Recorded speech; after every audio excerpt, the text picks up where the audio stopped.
जिज्ञासु मित्रों, बहुत बहुत अभिनंदन है आप सभी का दिव्य सृजन में। प्रत्येक दिवस की भांति आज भी हम यहाँ पर लाइव चर्चा का यह कार्यक्रम शुरू कर रहे हैं और आज जो लाइव चर्चा का विषय है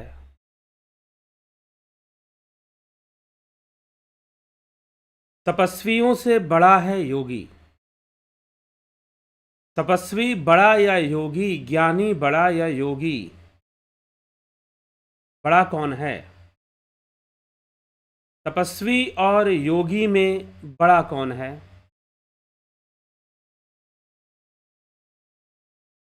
ज्ञानी और योगी में बड़ा कौन है? आज यही चर्चा का विषय है कि ज्ञानी और योगी में बड़ा कौन है, तपस्वी और योगी में बड़ा कौन है। किसे बड़ा समझा जाए? तपस्वी बड़ा है या योगी बड़ा है? ज्ञानी बड़ा है कि योगी बड़ा है? या कर्मी बड़ा है कि योगी बड़ा है? दोनों में बड़ा कौन है? तो अगर इसका उत्तर हम श्रीमद् भगवत गीता से लें तो छठे अध्याय आत्म संयम योग नामक अध्याय, छठे अध्याय आत्म संयम योग नामक अध्याय में भगवान श्री कृष्ण कहते हैं, तपस्वीभ्यो अधिको योगी ज्ञानिभ्यो अपि मतो अधिकः कर्मभ्यश्च अधिको योगी तस्माद् योगी भवार्जुन। हे अर्जुन, तपस्वी से अधिक योगी है, ज्ञानियों से भी योगी बड़ा है, और कर्मभ्यश्च अधिको योगी, कर्मियों से भी, जो कर्म में लगे रहने का दावा करते हैं, जो कहते हैं कि कर्म ही पूजा है, हम तो कर्म ही करेंगे, उनसे भी योगी बड़ा है, उनसे भी योगी बड़ा है। तो तपस्वियों से भी बड़ा है योगी, ज्ञानियों से भी बड़ा है योगी, और कर्मियों से भी, जो कर्म करने का दावा करते हैं और जो रट के चलते हैं कि कर्म ही पूजा है। बात वैसे गलत नहीं है, लेकिन फिर भी जो रट के चलते हैं, जिनको सही से समझ नहीं है, उन कर्मियों से भी बड़ा है योगी। तपस्वियों से बड़ा योगी कैसे हो सकता है? ज्ञानियों से बड़ा योगी कैसे हो सकता है? या कर्मियों से बड़ा योगी कैसे हो सकता है? क्यों? अब पहले इन तीनों को समझिए, फिर योगी को समझाने के लिए कि वास्तव में योग क्या है और योगी होने का अर्थ क्या है, यह समझाने के लिए ही यह श्लोक, यह मंत्र, यह सूत्र भगवान श्री कृष्ण श्रीमद् भगवत गीता में हमें दे रहे हैं। अच्छे से ये समझ लो कि योगी होने का मतलब क्या है, योगी होने का अर्थ क्या है, ये स्पष्ट रूप से समझना जरूरी है। तो तपस्वियों से भी बड़ा है योगी, ज्ञानियों से भी बड़ा है योगी, और फिर कर्मियों से भी बड़ा है योगी। तपस्वीभ्यो अधिको योगी ज्ञानेभ्यो अपि मतो अधिका कर्मेभ्यश्च अधिको योगी तस्माद् योगी भवार्जुन। इसलिए हे अर्जुन, तू योगी बन जा, तस्माद् योगी भवार्जुन। अर्जुन, तुझे योगी होना चाहिए, तुझे योगी बनना चाहिए, क्योंकि तपस्वियों से भी बड़ा है योगी, ज्ञानियों से भी बड़ा है योगी, और कर्मियों से भी बड़ा है योगी। तपस्वियों से क्यों बड़ा? क्योंकि तपस्या व्यक्ति करता है, अपने शरीर को कष्ट देता है कि उसे कोई रिद्धि सिद्धि प्राप्त हो जाएगी, कोई रिद्धि सिद्धि उसे प्राप्त हो जाएगी। अपने आप को खूब तपाता है, कष्ट देकर दुनिया को भी दिखाता है कि भाई वो इतना कष्ट सह सकता है, वो ये कर्तव्य करके दिखा सकता है, वो कर्तव्य करके दिखा सकता है, वो आग पे चल सकता है, इतना दर्द ले सकता है। तो इस तरह का कर्तव्य दिखाना और अपनी तपस्या का प्रदर्शन करना या तपस्या से अहंकार का भी पोषण होता है। मैं तपस्वी हूं, मेरे अंदर ये बना रहे, इसका इस अहंकार का वो पोषण करता रहता है। और बार बार हम इस चैनल पर व्याख्यानों में हम ऋषि सुखदेव की कथा सुनते हैं कि सुखदेव मुनि बाल तपस्वी थे, बाल्य अवस्था से ही तपस्वी हो गए थे और अपने तपोबल का अहंकार भी पोषण कर रहे थे। बाद में उनको राजा जनक को वह गुरु बनाते हैं, वहां से तत्व ज्ञान को समझते हैं, अद्वैत के ज्ञान को समझते हैं। तब सारा रहस्य प्रकट होता है, सारी बात समझ में आती है। तो जो ऐसे तपस्या करने में लगे हुए हैं, तपस्वी तो हैं, लेकिन तपस्या के कारण ही उनका संतुलन बिगड़ जाता है। उनका संतुलन बिगड़ जाता है। तो संतुलन उनका डिस्टर्ब हो जाता है। क्यों संतुलन बिगड़ जाता है?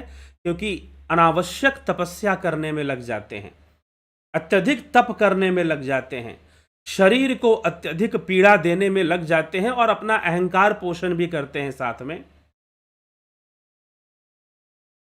तो इसलिए उन तपस्वियों से बड़ा है योगी, क्योंकि योगी आंखें बंद कर कर मात्र रिद्धि सिद्धियों के प्राप्ति के लिए या फिर अपने अहंकार के पोषण के लिए वो तपस्या नहीं करता। योगी व्यर्थ का प्रदर्शन भी नहीं करता। योगी का उद्देश्य कुछ और होता है। तो नंबर 1 पर आप समझ लीजिए कि तपस्वियों से बड़ा योगी क्यों है? क्योंकि योगी सम अवस्था में रहना जानता है। वो व्यर्थ की तपस्या कर कर अपने तपोबल का प्रदर्शन करने में विश्वास नहीं करता, या अपनी साधुता को दिखाने में विश्वास नहीं करता कि मैं बहुत बड़ा साधु हूं, सन्यासी हूं। इसका भी वो प्रदर्शन नहीं करता। इसलिए योगी होना क्या है? दूसरा, ज्ञानियों से बड़ा है योगी। वैसे तो भगवान कहते हैं मैं ज्ञानियों से बड़ा प्रेम करता हूं, लेकिन वह ज्ञान वास्तव में विज्ञान के लिए कहा गया है। आगे 7वें अध्याय में ज्ञान विज्ञान योग पर ही हम चर्चा करेंगे। तो भगवान यहां पर ज्ञानी मतलब जिन्होंने बहुत शास्त्र ज्ञान तो रट लिया है, बहुत विधि विधान को तो जान लिया है, लेकिन तत्व ज्ञान से, प्रैक्टिकल ज्ञान से, जो वास्तविक प्रैक्टिकल नॉलेज है, अध्यात्म की जो प्रैक्टिकल स्पिरिचुअलिटी है, प्रयोगात्मक अध्यात्म जो है, उससे अनभिज्ञ रहते हैं और उससे दूरी बनाकर रखते हैं। बाकी बाहर का बहुत कुछ उनके पास है। तो ऐसे लोगों से, मैं ऐसे ज्ञानियों से भी ऊपर है योगी, ऊपर है योगी, अधिक है योगी, उन ज्ञानियों से भी बड़ा है। तीसरा, भगवान श्री कृष्ण कहते हैं कि कर्मेभ्यो अधिको योगी, कर्मेभ्यो से भी, कर्म करने वालों से भी योगी बड़ा है। कर्मेभ्यश्च अधिको योगी तस्माद् योगी भवार्जुन। कर्मेभ्यश्च अधिको योगी, कि कर्मियों से भी योगी बड़ा है, कर्मियों से भी योगी बड़ा है। तस्माद् योगी भवार्जुन। कर्म, जो कर्म करने में लगे हैं कि मैं ये कर्म कर दूंगा, मैं वो कर्म कर दूंगा, मैं तो हमेशा कर्म में ही लगे रहता हूं, जो काम आता है मैं वही करने लग जाता हूं, नहीं, योगी ऐसा नहीं करते। योगी सोच समझ के ही कर्म करते हैं, व्यर्थ के कर्मों में वो लिप्त नहीं होते। तो जो अत्यधिक कर्म में लिप्त है, या फिर कहता है कि कर्म करूंगा ही नहीं, जैसे अर्जुन कह रहा है कि मुझे करना ही नहीं, तो यह संभव भी नहीं है कि कर्म ना करे। लेकिन कुछ महानुभाव लोग होते हैं, बोलते हैं हम कर्म ही करते रहेंगे, हम एकदम लगे रहेंगे, मेहनत करते रहेंगे, कर्म करते रहेंगे। तो अनावश्यक कर्मों में लिप्त भी नहीं होते योगी। इसलिए उन कर्म करने वालों से जो अत्यधिक कर्म करने वाले हैं और अपने आप को बहुत सारा कर्म करके बहुत सारे भोग आदि पद आदि हासिल करने में जो लगे रहते हैं, मेहनत करने, कहते हैं ना बहुत मेहनती होना चाहिए तभी तो अच्छा फल मिलेगा, सफलता तभी मिलेगी, बिल्कुल सही बात है। लेकिन अनावश्यक रूप से मेहनती बने रहना, अनावश्यक रूप से कर्म करते रहना और उसमें भी अपने अहंकार की संतुष्टि के लिए, भोग की संतुष्टि के लिए, तो वह भी अनावश्यक हो जाएगा। और जहां वह अनावश्यक हो जाएगा, जहां वह अति हो जाएगा, तो वहां योग नहीं रह जाएगा। इसीलिए योग क्या है कि ना तो बहुत सोने वाला और ना ही बिल्कुल नहीं सोने वाला, बहुत कम सोने वाला, ना ही बहुत खाने वाला और ना ही बहुत कम खाने वाला या न खाने वाला, इन लोगों से योग सिद्ध नहीं हो सकता। इन लोगों से योग सिद्ध नहीं हो सकता। योग सिद्ध तो मात्र किन से हो सकता है? जो संयम में रहते हैं, जो यथा उचित सोते हैं, यथा उचित भोजन ग्रहण करते हैं और यथा उचित विश्राम भी करते हैं और यथा उचित कर्म भी करते हैं। तो योग का उद्देश्य क्या है? ये नहीं कि जबरदस्ती तपस्या किए जा रहे हैं। ठीक है, आदमी को सुख भोगी नहीं होना चाहिए, बहुत ज्यादा लग्जरी कंफर्ट में रहने की आदत नहीं होनी चाहिए, शरीर को थोड़ा कष्ट देने की क्षमता भी होनी चाहिए, लेकिन अनावश्यक रूप से शरीर को कष्ट देना भी योग मार्ग में बाधक बनेगा। अनावश्यक रूप से अध्ययन करना भी योग मार्ग में ज्ञान हासिल, सांसारिक ज्ञान को हासिल करने के चक्कर में यह भी पढ़ जाऊंगा, वो भी पढ़ जाऊंगा, यह भी पढ़ूंगा, सब कुछ पढ़ूंगा और ज्ञान हासिल करूंगा, खूब बहुत ज्यादा सांसारिक ज्ञान को हासिल करने के पीछे जो पड़े रहते हैं, उन ज्ञानियों से भी ऊपर है योगी। और जो बहुत ही मेहनती कर्म करने में लगे रहते हैं, उनसे भी ऊपर है योगी। क्योंकि योगी अनावश्यक रूप से नहीं चीजों के पीछे भागता है। वैसे तो भगवान कहते हैं कि जिसने इस विद्या को जान लिया, राज विद्या को, ज्ञानम ते अहम सविज्ञानमीदम वाक्षाम शेषतः यज्ञ ज्ञात्वा नेहम भूयो अन्यत्र ज्ञातव्यम अवशिष्यते। कि अर्जुन, जिसने ज्ञान विज्ञान को जान लिया उसके लिए कुछ भी जानना शेष नहीं रह जाएगा। योग मार्ग से यदि वह अपने ध्यान के परिपक्वता को, योग के परिपक्वता को प्राप्त कर लेता है, तो संसार में कुछ भी जानना उसके लिए शेष नहीं रहेगा। वह अपनी इच्छा मात्र से, एकाग्रता मात्र से ही सब कुछ जान जाएगा। ठीक, तो ये हमें समझने की आवश्यकता है। तो योगी इसीलिए तपस्वियों से भी बड़ा है योगी, ज्ञानियों से भी बड़ा है योगी और कर्म करने वालों, कर्मियों से भी बड़ा है योगी। क्यों बड़ा है योगी? इसलिए अर्जुन तू योगी बन जा, तस्माद योगी भव अर्जुन। क्योंकि योगी जो है, योग करने का मतलब है संतुलन की स्थापना करना। संतुलन ही योग है। सच पूछो तो संतुलन में ही सुख है। संतुलन में ही सुख है, संतुलन में ही जीवन का आनंद है। मनुष्य का दुर्भाग्य यह है, या फिर जीव का दुर्भाग्य यह है कि वह अत्यधिक सुखी होने के चक्कर में स्वयं को दुखी कर लेता है। समस्या यहां पर है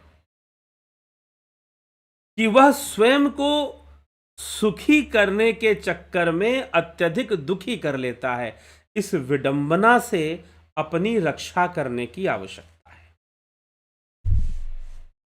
इस विडंबना से अपनी रक्षा करने की आवश्यकता है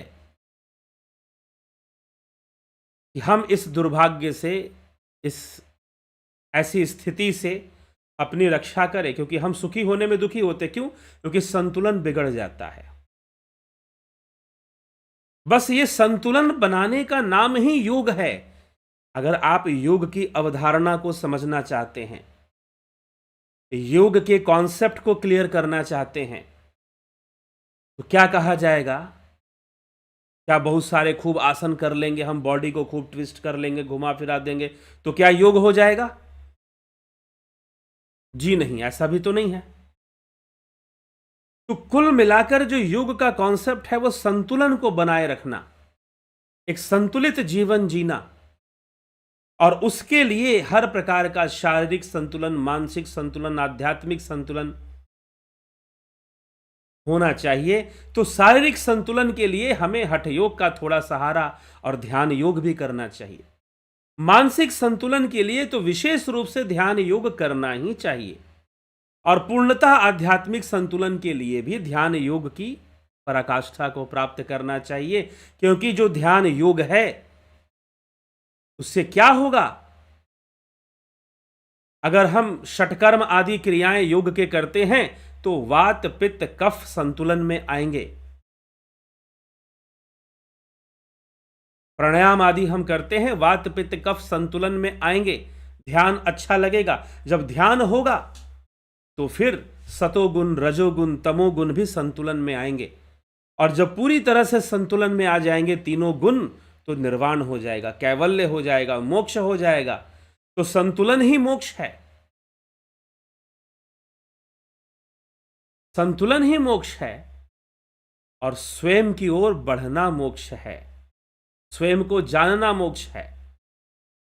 बहुत सारे कर्मों को करना, बहुत अधिक करना, कुछ लोग ऐसे भी होते हैं कि तीर्थ यात्रा खूब करते हैं, हमें मुक्ति मिल जाएगी, लेकिन जब तक आपको इस बात की समझ नहीं है कि मुक्ति किस चिड़िया का नाम है, कॉन्सेप्ट ऑफ मोक्षा, मोक्ष की अवधारणा क्या है, तो मोक्ष की अवधारणा है बंधन से मुक्ति होना। यह जो बंधन है, तीन त्रिगुणी माया का बंधन है, फिर पंच विकारों का बंधन है, पंच क्लेशों का बंधन है, इंद्रियों का बंधन है, अंतःकरण का बंधन है, इन सभी बंधनों को काटकर मुक्त हो जाना, यह मोक्ष का उद्देश्य है, यह मोक्ष है। लेकिन यह कब होगा और बंधन क्यों है? त्रिगुणी विषमता के कारण ही बंधन है, और जब त्रिगुणी समता, संतुलन स्थापित होगा तीन गुणों के बीच, तो बुद्धि का कोई कार्य फिर बचेगा नहीं, क्योंकि सब कुछ तो बैलेंस में हो गया, संतुलित हो गया। तो वहां पर जाकर कैवल्य की प्राप्ति होगी, तो मोक्ष होगा। नहीं तो मोक्ष प्राप्ति के लिए बहुत सारे लोग इधर उधर भटकते हैं कि हम ये कर लें, हम वो कर लें, हम तीर्थ यात्रा कर लें, लेकिन भगवान शिव कहते हैं इदम तीर्थमिदम तीर्थ भ्रमंती तामसा जना आत्मतीर्थम न जानन्ति कथम मोक्षम वरानने। इदम तीर्थमिदम तीर्थ भ्रमंती, जो बहुत सारे तीर्थों की यात्रा करते हैं वो तामसी ही रह जाते हैं। तो उन तामसी लोगों के लिए भगवान शिव कहते हैं इदम तीर्थमिदम तीर्थ भ्रमंती तामसा जना आत्म तीर्थम न जानन्ति कथम मोक्षम वरानने। जब तक बहुत सारे तीर्थों की यात्रा करने वाले तामसी लोग जब तक आत्म तीर्थ को नहीं जान जाएंगे, तब तक उनका मोक्ष तो होने वाला नहीं है, तब तक उनकी मुक्ति तो होने वाली नहीं है, मात्र बाहर में तीर्थों की यात्रा करने से। तो आत्म तीर्थ को जानना मतलब स्वरूप का साक्षात्कार करना, जिसे महर्षि पतंजलि कहते हैं तद्द्रष्टु स्वरूपे अवस्थानाम, जिसे भगवान श्री कृष्ण कहते हैं आत्म स्थित हो जाना, अपने ही आत्मा में स्थित हो जाना, उससे कैवल्य होगा, उससे मोक्ष होगा। और यही बात अगले श्लोक में भगवान श्री कृष्ण समझा रहे हैं, जो कि 6ठे अध्याय का आखिरी श्लोक है, आखिरी श्लोक है, इससे 6ठे अध्याय इसके साथ समाप्त होगा। योगी नाम अपि सर्वेशाम मद्गतेनांतर आत्मना श्रद्धावान भजते यो माम समे युक्त तमो मतः। कि संपूर्ण योगियों में भी जो श्रद्धावान योगी आत्मा में ही स्थित हो चुका है, अर्थात मदगतेन, मुझ में ही तल्लीन, अंतर आत्मना, मदगतेन अंतर आत्मना, मुझ में अंतर। अब यहां पर भी ये जो शब्द है मदगतेन अंतर आत्मना का क्या अर्थ है? मुझ में ही तल्लीन हो, मुझ में ही गति करता हुआ तल्लीन होता हुआ आत्मा में स्थित है। मतलब कृष्ण और आत्मा में फिर अंतर नहीं है। आखिरी में जाते जाते इस श्लोक में भी भगवान कृष्ण यह उपदेश दे रहे हैं, मदगतेन अंतरात्मना, और श्रद्धावान है और जो योग कर रहा है, भजते, भजन मतलब योग करना। अब ये देखिए, योगी के लिए भजन शब्द का प्रयोग हो रहा है, और हमारे समाज में इतना बड़ा भ्रम फैलाया गया है कि योग एक अलग क्रिया है, भक्ति एक अलग क्रिया है। कुछ संस्था के लोग तो कहते हैं नहीं, भक्ति हम सिखाते हैं, योग नहीं सिखाते हैं, योग अलग चीज है, भक्ति अलग विषय है। लेकिन श्रीमद् भगवद गीता में तो योग और भक्ति दोनों एक ही है। अलग कैसे है? यह कोई अलग अलग विषय नहीं है, हमें यह बात समझनी चाहिए। तो भगवान कहते हैं कि योगियों में भी सबसे पहली बात उन्होंने कहा कि तपस्वियों से श्रेष्ठ है योगी, ज्ञानियों से श्रेष्ठ है योगी, कर्मियों से श्रेष्ठ है योगी, और उन योगियों में भी श्रेष्ठ है जो आत्म स्थित हो चुका है, जो अपने स्वरूप को उपलब्ध हो चुका है, जो अपने स्वरूप को प्राप्त कर चुका है, जो सेल्फ रियलाइज्ड हो चुका है और सेल्फ एस्टैब्लिश, अपने आप में ही स्थित हो गया है, सेल्फ को जान चुका है अच्छे से, जो एब्सोल्यूट है, जो रियल है, उसको वो जान चुका है, जो सत्य है, अंतर आत्मा को जान चुका है, स्वरूप की उपलब्धि कर चुका है, वह योगी योगियों में भी श्रेष्ठ है। पहले तो योगी सबसे श्रेष्ठ हैं, तपस्वियों से भी श्रेष्ठ हैं योगी, ज्ञानियों से भी श्रेष्ठ हैं योगी, और कर्मियों से भी श्रेष्ठ हैं योगी। क्योंकि योग का उद्देश्य क्या है? एक संतुलन को बनाना, एक संतुलन को बनाना। पहले मैं भी आज से लगभग 15 वर्ष पहले, मैं अपनी खुद की बात बताऊं तो मैं इसी बात में विश्वास करता था कि खूब कठोर तपस्या करनी चाहिए, शरीर को खूब कष्ट देकर तपस्या करनी चाहिए। कुछ दिनों तक ऐसा मैंने खुद करने की कोशिश भी किया भी, लेकिन अध्ययन करते करते, योग के रहस्य को समझते समझते और आध्यात्मिक विकास कैसे होता है, इस बात को पकड़ते पकड़ते और साथ में अध्ययन भी करते करते ये बात समझ में आने लगी कि भाई, योग का जो विकास है एक संतुलन की अवस्था में होता है, एक संतुलन की अवस्था में होता है।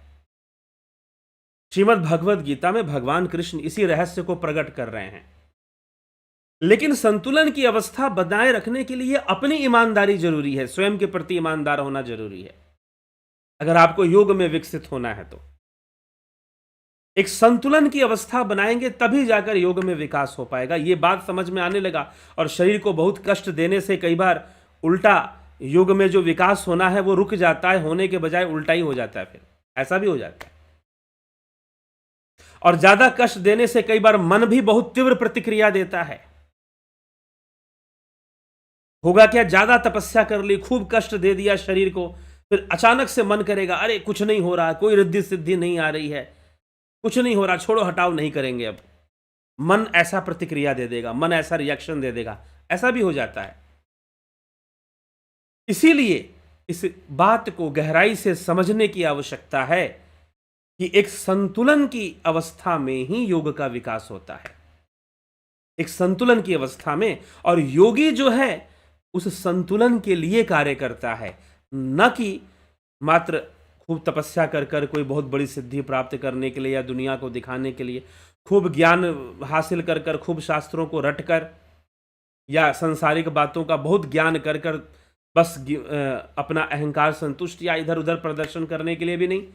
और इसलिए योगी नहीं करता। इसलिए योगी, इसलिए शुरू से इस 6ठे अध्याय की पहला श्लोक जो भगवान कहते हैं, अनाश्रितो कर्म फलम कार्यम कर्म करोति यः स संन्यास च योगी न च अग्निर च न क्रिया, कि ना अग्नि कर्मों का त्याग करने से, ना क्रियाओं का त्याग करने से कोई योगी हो जाता है, ऐसा कुछ भी नहीं है। इसलिए हे अर्जुन, तू योगी बन जा, तस्माद योगी भवार्जुना, अर्जुन तू योगी बन जा, और योगी भी बन, और योगी भाव रखकर, योग का कॉन्सेप्ट समझकर। योग एक अंडरस्टैंडिंग है, यह समझिएगा। सिर्फ बहुत ज्यादा हठ योग कर लेने से आप योगी हो जाएंगे ऐसा नहीं है। तो स्वयं हठ योग, हठ प्रदीपिका ग्रंथ में महात्मा स्वात्मा राम जी भी भर्त्सना करते हैं उन लोगों की जो मात्र अपने शरीर तक योग को सीमित रखते हैं। तो योग की एक अंडरस्टैंडिंग हमारे अंदर डेवलप होनी चाहिए, योग की एक समझ हमारे अंदर विकसित होनी चाहिए। और वो समझ क्या है कि एक संतुलन बनाकर जीवन को जीना, एक संतुलन बनाकर जीवन को जीना, संतुलन बनाना बहुत जरूरी है। और संतुलन बनाते जाना, जितना जितना अधिक संतुलन की स्थापना होगी उतना योग में विकास होगा, उतना सिद्धियों का विकास होगा, उतना जल्दी हम स्वरूप तक पहुंचेंगे। लेकिन अगर अत्यधिक कोई अति में हम चले गए, किसी भ्रम में हम मोहित हो गए, विचलित हो गए, तो हम भ्रष्ट भी हो सकते हैं और हम जो आगे बढ़ना है उसमें बहुत बाधा भी आ सकती है। इसलिए कठोर तपस्या करने वालों और बहुत ज़्यादा सांसारिक ज्ञान के पीछे पड़ने वालों और बहुत कर्म करने वालों, इन सब लोगों के लिए भगवान कृष्ण यहाँ पर कहते हैं कि उन तपस्वियों से भी बड़ा है योगी, उन तपस्वियों से भी बड़ा है योगी, उन ज्ञानियों से भी बड़ा है योगी, उन कर्मियों से भी बड़ा है योगी। क्योंकि योगी अनावश्यक रूप से कुछ भी नहीं करता, जितनी आवश्यकता है उतना ही करता है। जितनी आवश्यकता शरीर को भोजन की है उतना ही भोजन ग्रहण करता है, ना तो कम और ना ही ज्यादा। ठीक, जितनी तपस्या करनी चाहिए, अगर शरीर को कष्ट देकर थोड़ा ध्यान साधना में बैठना है तो देता है वो कष्ट शरीर को, ऐसी बात नहीं कि शरीर को सुख भोगी बना देगा, नहीं। जितनी आवश्यकता है उतना वो शरीर को कष्ट भी दे सकता है और देता है। और जितना कर्म करना जरूरी है उतना कर्म भी करता है, लेकिन वह इस बात में आसक्ति नहीं रखता कि उसे कठोर तपस्या करना है या ब्रह्मा जी को प्रसन्न कर कर फिर रावण की तरह वरदान प्राप्त करना हो। अपना संतुलन नहीं बिगड़ने देता। तो एक संतुलन की अवस्था में योगी हमेशा बना रहता है और अपने मन को एक उस संतुलन की अखंड धारा में उसका मन, उसका अंतःकरण प्रवाहित होता रहता है। बस यही योग का सारा रहस्य है, यही योग का सारा मर्म है। जबरदस्ती का नाम योग नहीं है और ना ही जबरदस्ती ब्रह्मचर्य पालन का नाम। इसलिए भगवान पहले कह दिए कि अनाश्रितो कर्म फलम कार्यम कर्म करोति यः स सन्न्यासी च योगी च न अग्निर न च क्रिया। ना ही अग्नि कर्मों को त्याग करने से और ना ही गृहस्थ क्रियाओं को त्याग करने से कोई योगी बन जाएगा, ऐसा बिल्कुल भी नहीं है। स्पष्ट कर रहे हैं भगवान, साफ साफ सारी बात समझा रहे हैं भगवान, साफ साफ सारी बात कह रहे हैं। इसीलिए अंत में भी वो उसी सार को, आप छठे अध्याय को पढ़िए, एक ही विषय पर चर्चा हुई है शुरू से लेकर अंत तक कि योगी कौन है, योग सिद्धि किसे होती है, योगी की परम गति कैसे होती है, भ्रष्ट योगी की गति क्या होगी, जो योग भ्रष्ट हो गया उसकी गति क्या होगी। संपूर्ण विषय एक ही विषय है और पूरा हम देखेंगे कि श्रीमद् भगवद गीता में भी एक ही विषय है, इसमें भी कोई संशय नहीं है। लेकिन बहुत अलग अलग ढंग से भगवान ने जैसे जैसे समझाया है, हम प्रयास कर रहे हैं कि इस चैनल पर, इस व्याख्यान के माध्यम से हम उन बातों को समझ सकें, हम उन बातों को समझ सकें। ठीक है, तो समझने की आवश्यकता है और योगी बनने की आवश्यकता है। अर्जुन से कह रहे हैं तस्माद योगी भवार्जुना, इसका मतलब प्रत्येक व्यक्ति को अपने जीवन में योगी बनना चाहिए। लेकिन योगी बनने का जो सही सही अर्थ है वो पहले समझ में आना चाहिए। जब वो बात पहले समझ में आएगी तभी योगी बनने का कोई लाभ है, अन्यथा कोई लाभ भी नहीं है। सिर्फ कहने के लिए है, सिर्फ दिखाने के लिए है, रह जाएगा फिर। तो योगी होने का मूल अर्थ क्या है, योगी होने के मायने क्या हैं, उसकी अवधारणा क्या है, भगवान कृष्ण इस छठे अध्याय में हमें समझा रहे हैं। और हमें भी चाहिए कि उनके इस बताए हुए उपदेश को सही से समझें। अगर भगवान कहते हैं तपस्वियों से बड़ा है योगी, इसका मतलब ये नहीं कि योगी तपस्या नहीं करता, करता है, साधना करता है, शरीर को कष्ट देता है, लेकिन उतना ही कष्ट देता है जितना में योग में आगे बढ़ा जा सके। अनावश्यक कष्ट नहीं देता, अनावश्यक तपस्या नहीं करता कि रिद्धि सिद्धि मिलेगी, ये हो जाएगा, वो हो जाएगा, ठीक। और अनावश्यक नहीं कष्ट देता, अनावश्यक भूखा नहीं रहता, अनावश्यक नींद से झगड़ा नहीं करता कि मैं नहीं सोऊंगा, अनावश्यक नहीं, जो आवश्यक है उसको करता है। तपस्या करना भी जरूरी है, लेकिन यहां पर तपस्वी शब्द ऐसे तपस्या जो कि मात्र अपने आप को पीड़ा देकर कष्ट में, जैसे कि महात्मा बुद्ध शरीर उत्पीड़न तप कर रहे थे वो, और शरीर उत्पीड़न तप कर रहे थे, अन्न 6 महीने हो गए थे, अन्न जल त्याग दिया था, पहले अन्न त्यागा फिर जल भी त्याग दिया था। नदी में स्नान करने गए, संभाल नहीं पाए, कमजोरी के कारण बेहोश हो गए, और जब बेहोश हो गए तो वहां के ग्रामीण बच्चे जो थे उनको उठाकर नदी के तट से बाहर निकालते हैं, वृक्ष के नीचे उन्हें सुलाते हैं, और वहां पर एक ग्वालन, एक सुजाता, देवी सुजाता, वो उनको खीर खिलाती हैं। गांव के बच्चे और सुजाता सब वहां जाते हैं और उनको खीर खिलाते हैं, और उनको चेतना शरीर में आती है, शरीर में चेतना आती है, और वह उठ कर बैठते हैं, और उठ बैठने के बाद फिर उनसे बात होती है, और सुजाता, देवी सुजाता महात्मा बुद्ध को कहती हैं, तथागत बुद्ध को कहती हैं कि वीणा की तार को इतनी भी मत खींच दो कि वह टूट जाए, और इतनी ढीली मत छोड़ो कि उससे सुर ही ना निकले। एक संतुलन की अवस्था में ही तो ध्वनि संगीत निकलेगा, एक ट्यूनिंग के साथ ही तो संगीत निकलेगा। वैसे ही अपनी ट्यूनिंग ठीक रखनी जरूरी है। तो फिर सिद्धार्थ गौतम को जब यह बात समझ में आ गई, तब तक वो सिद्धार्थ गौतम ही थे। सिद्धार्थ गौतम को जब यह बात समझ में आ गई, और ऐसी समझ के साथ उन्होंने जब अपना ध्यान योग शुरू किया, तो उन्हें स्वरूप का साक्षात्कार हो पाया, ज्ञान हो पाया, जिस ज्ञान का प्रचार उन्होंने फिर किया। तो इसलिए संतुलन की अवस्था भगवान वही उपदेश दे रहे हैं। अब गीता बुद्ध से पहले लिखी गई, नहीं तो एग्जैक्टली वही वाला बाद में लिखी जाती तो शायद कृष्ण बुद्ध का भी उदाहरण लेते। भाई ऐसी ऐसी बात है नहीं, कृष्ण ऐसा कोई उदाहरण नहीं ले रहे, लेकिन बस बातें मिलती जुलती सी हैं, बस इतनी सी बात है। श्री कृष्ण जब कह रहे हैं कि बहुत अधिक सोने वाला, बिल्कुल नहीं सोने वाला, या बहुत कम सोने वाला, बहुत अधिक खाने वाला या बहुत कम खाने वाला, इन लोगों से योग सिद्ध नहीं होता। ये 6ठे अध्याय का सार है। योग सिद्ध नहीं होता, तो यह समझने की आवश्यकता है। इसीलिए तपस्वियों से बड़ा है योगी, ज्ञानियों से बड़ा है योगी, और कर्मियों से भी बड़ा है योगी, क्योंकि योगी संतुलन की स्थापना कर कर जीवन जीना जानता है।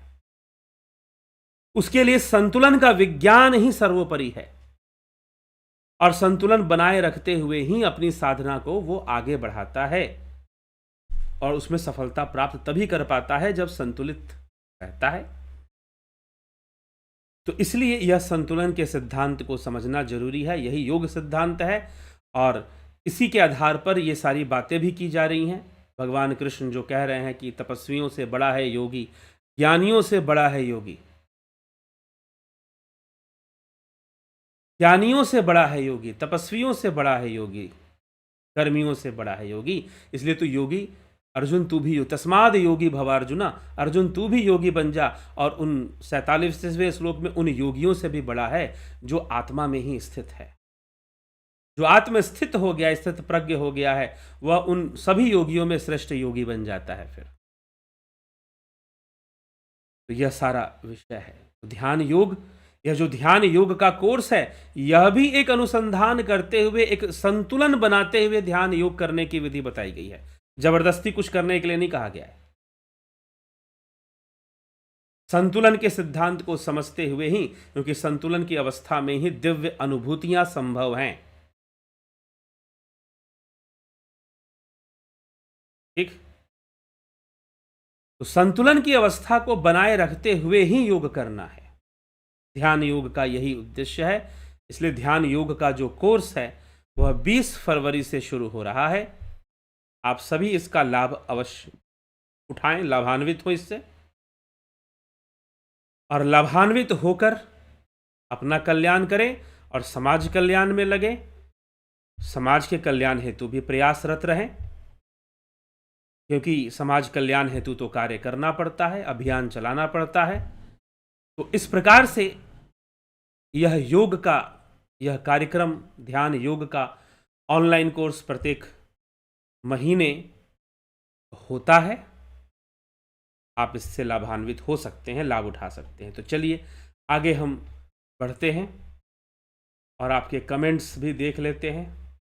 जगत नारायण जी, बहुत अभिनंदन है। राजू पाल जी, संतोष कुमार जी, अमन कक्कर जी, अबनी प्रधान जी, नवज्योति नाथ जी, नूतन भट्ट जी, काशीनाथ जी, गोविंद प्रसाद नीमा जी, श्वेता राय सिन्हा जी, विनोद के सूद, नथु सिंह जी, रामविलास जी, दीपक शर्मा जी, हीरालाल यादव जी, रूपलाल विश्वकर्मा जी, विष्णु चंद्र मौर्य जी, माधुरी कोल्हे जी, अरुण पंडित, लरिया डी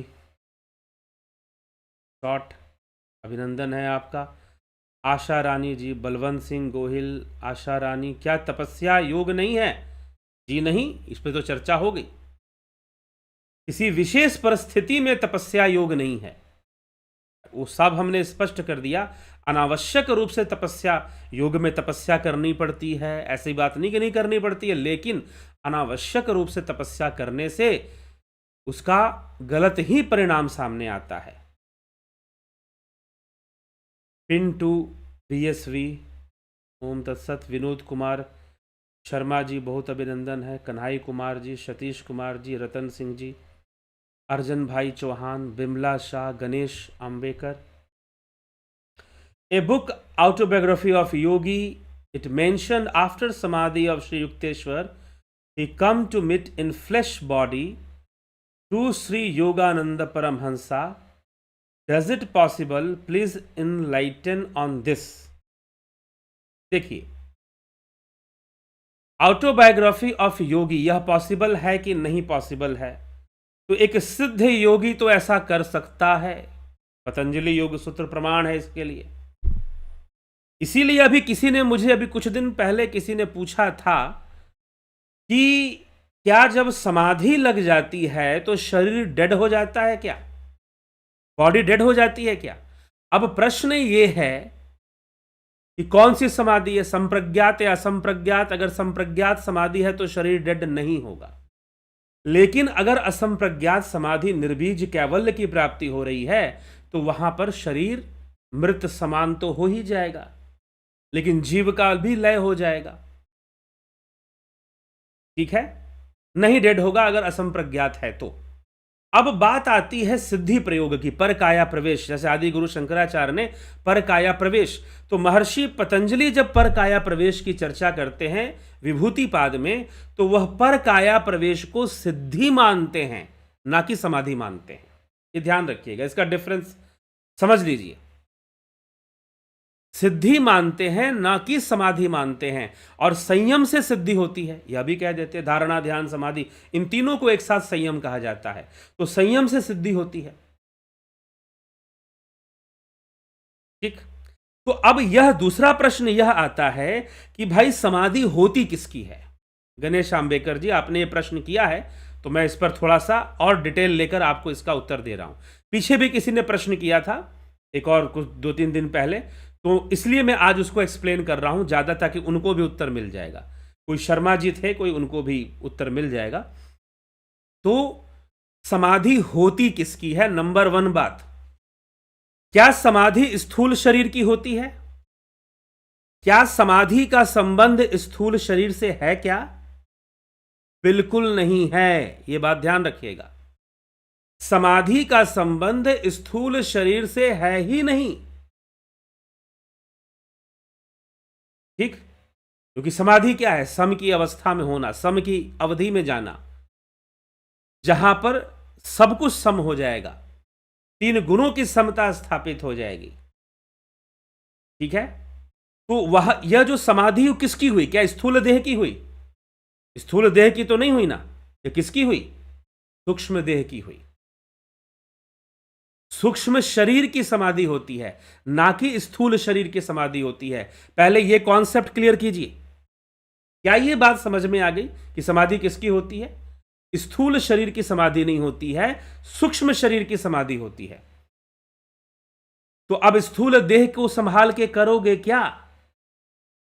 तो जो सूक्ष्म देह में है, अब मान लो कि युक्तेश्वर गिरी, ये कहां लिखा है, मेंशन्ड है, नहीं मेंशन्ड है, exactly I do not know, but I am answering you about samadhi, not about the Yukteshwar गिरी।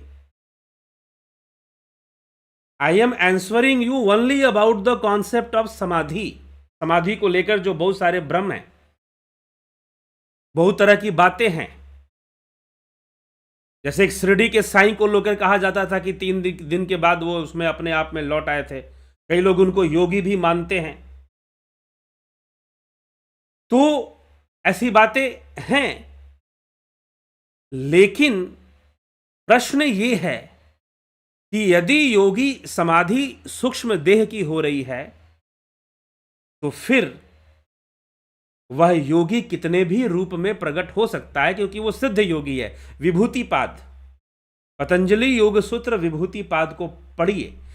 उसका स्थूल देह रहे चाहे न रहे, या फिर आप उसके स्थूल देह का अंतिम संस्कार कर दो, तो भी वो चाहे योगी, अगर सिद्ध योगी है, वो चाहे तो दोबारा वो उसी शरीर में सामने आ सकता है, या फिर किसी दूसरे शरीर में भी सामने आ सकता है, या फिर वो दूसरा शरीर धारण करके नया जन्म भी ले सकता है। ये उसका विषय है, ये उसका विषय है।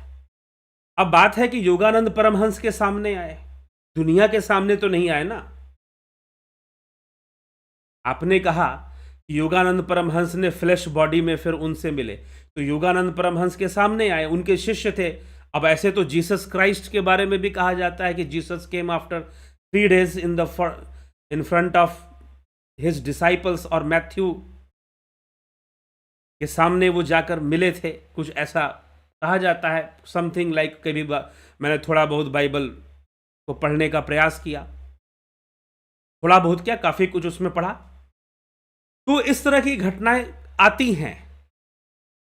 तो योगदा के सामने युक्तेश्वर गिरी आए, ये मेंशन्ड है ऑटोबायोग्राफी ऑफ योगी में कि नहीं, वो that is the different thing. But you are asking the question here, so I am answering. समाधि सूक्ष्म शरीर की होती है, लेकिन अगर निर्बीज समाधि नहीं हुई है तभी वो आएगा, नहीं तो नहीं आएगा। क्योंकि आने के लिए, अगर आप कहते हो कि युक्तेश्वर गिरी आए, तो आने के लिए इच्छा होनी चाहिए, मन में एक कामना होनी चाहिए कि मुझे अपने शिष्य को जाके दर्शन देना है। ये इच्छा तो होनी चाहिए ना, तभी तो आएंगे वो। लेकिन जब निर्बीज समाधि योगी की होती है, तो उसके अंदर लोक कल्याण की कामना भी नहीं होती। क्यों नहीं होती? क्योंकि प्रकृति सब कुछ करने वाली है। क्यों योग सूत्र और सांख्य दर्शन पहले ही स्वीकार कर लेता है कि प्रकृति सब कुछ करती है।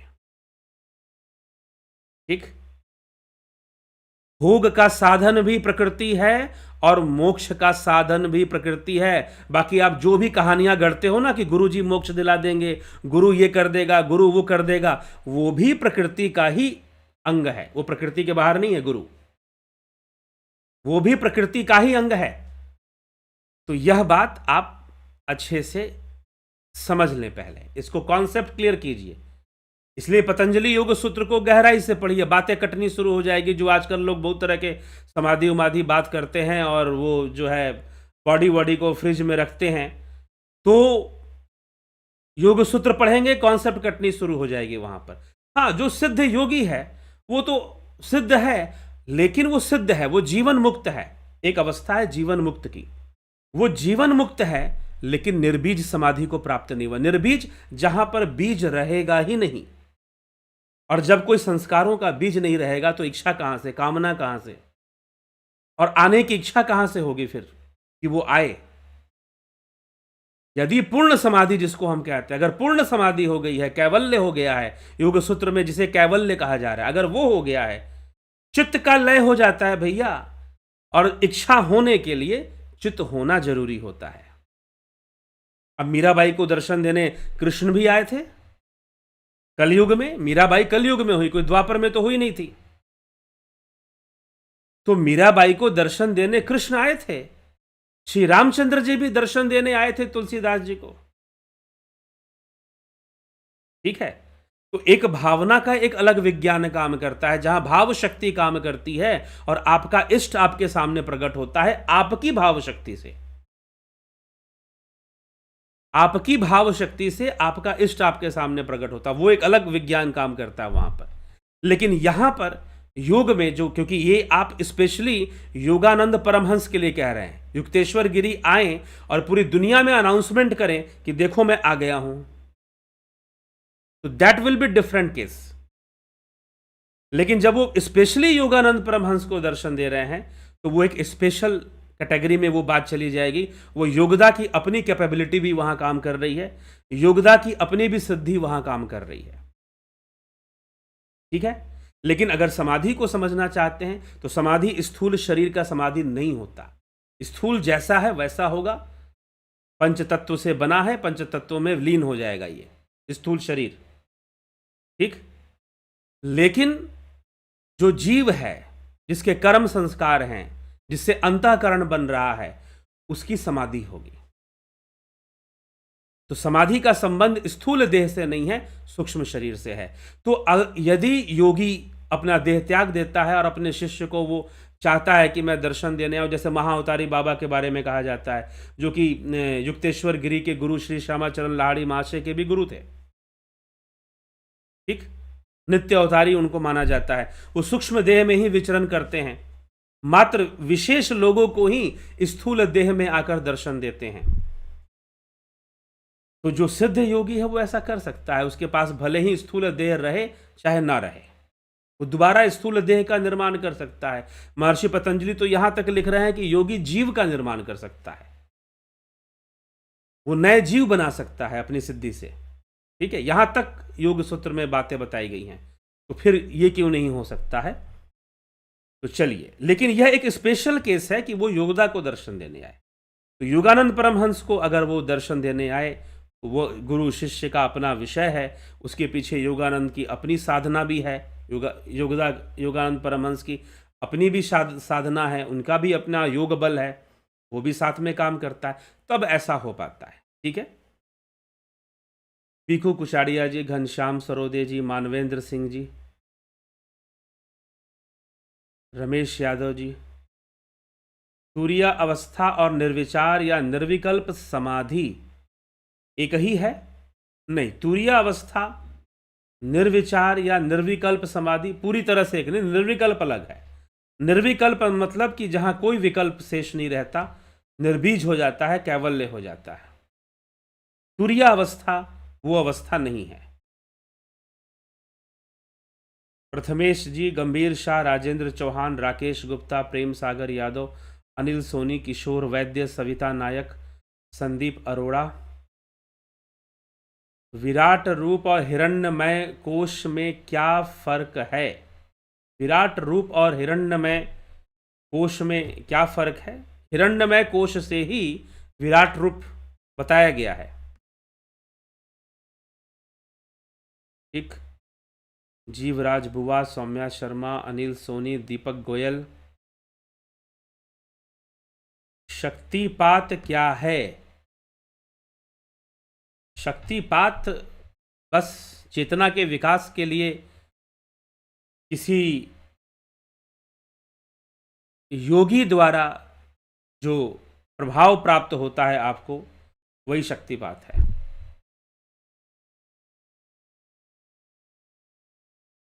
क्या एक सिद्ध योगी देवता के समान बन जाता है? जैसे शिव विष्णु, बिल्कुल तो देवता भी है, क्योंकि वो बहुत कुछ देता है प्रकृति को, लोगों को, मनुष्यों को, तो देवता तो हो ही जाएगा फिर। गणेश आम्बेकर जी, थैंक यू फॉर आंसर। सत्यमेव जयते। जय जय सीताराम जी। बहुत बहुत अभिनंदन है, आप सभी का स्वागत है। तो चलिए इसी के साथ हम विराम की ओर अब चलेंगे, इस कार्यक्रम को हम विराम देंगे। कल फिर मिलेंगे हम लाइव चर्चा में।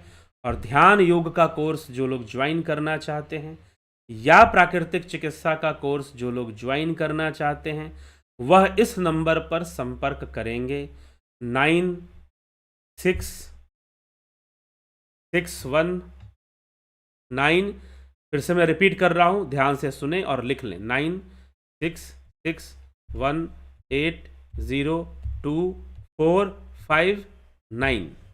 इस नंबर पर आप कांटेक्ट कर व्हाट्सएप मैसेज कर आप डिटेल्स ले लेंगे कि मुझे ध्यान योग का कोर्स करना है या प्राकृतिक चिकित्सा का करना है। आपको उसकी जानकारी डिटेल्स दे दी जाएंगी और आप डिटेल्स लेकर कोर्स ज्वाइन कर सकते हैं। और कोर्स ज्वाइन कर 20 फरवरी से यह कोर्स स्टार्ट हो जाएगा, ठीक है। तो इसको ध्यान में रखते हुए आप ज़रूर समय से इसको ज्वाइन कर लें। तो बहुत बहुत आभार है आप सभी का। और इसी के साथ आज के कार्यक्रम को विराम देंगे। कल फिर मिलेंगे 9 PM लाइव चर्चा पर। ओम तत्सत।